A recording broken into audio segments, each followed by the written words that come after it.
I need 30 days to decide if you're worth my investment. I was just about to leave for the hospital when my fiancée, Chloe, dropped a bombshell.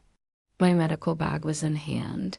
Our suitcases were by the door, packed for a Caribbean trip I'd rearranged surgeries for. "David," she said, folding her arms, "I need a month to decide if you're worth my investment." I froze. "Excuse me?" "You heard me," she said, her voice cold. "A month to evaluate whether this relationship is still providing the lifestyle return I expected. Lifestyle return. Not love, not companionship. ROI. My pager was still buzzing in my head. A 14-year-old boy with a congenital heart defect was crashing, and I was the only surgeon who could save him. "So," I said slowly, "because I need to save a child's life, you need 30 days to determine if I'm a good investment?" "It's not just today," she shot back. "It's the pattern. 3 years of canceled dates. I didn't sign up for being second to your patients."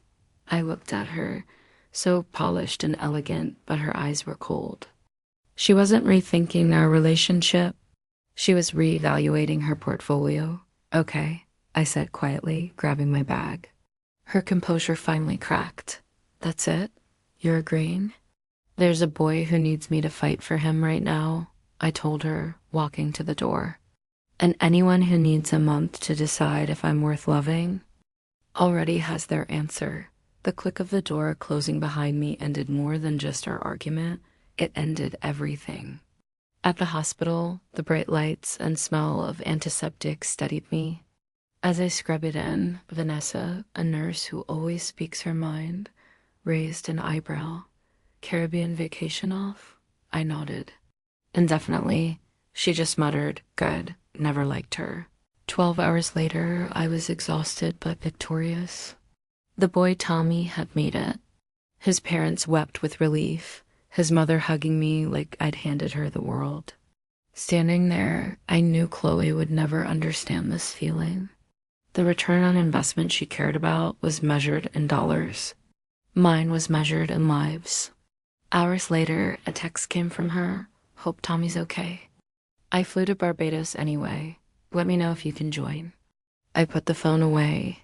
She'd given me a month, but I already knew my decision.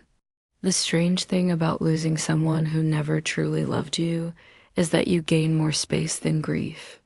In the weeks that followed, I reconnected with old friends, mentored residents, and even made it to my nephew's baseball game. I felt present again. And Tommy, the boy I saved, became a powerful reminder of why I do what I do. One day he asked, "Did you really cancel a vacation for me?" I told him, "It was nothing important." He whispered back, "It was important to me." That sentence healed something inside me. A few days later, I was called into the chief of surgery's office. "The board is creating a new pediatric cardiac center," he said, "and we want you to lead it." Me? I was stunned.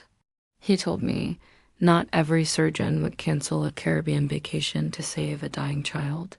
When he mentioned the increased workload, I braced for that old dread of Chloe's disapproval, but it never came. That night, I went to my mom's birthday dinner, something I'd missed for 2 years.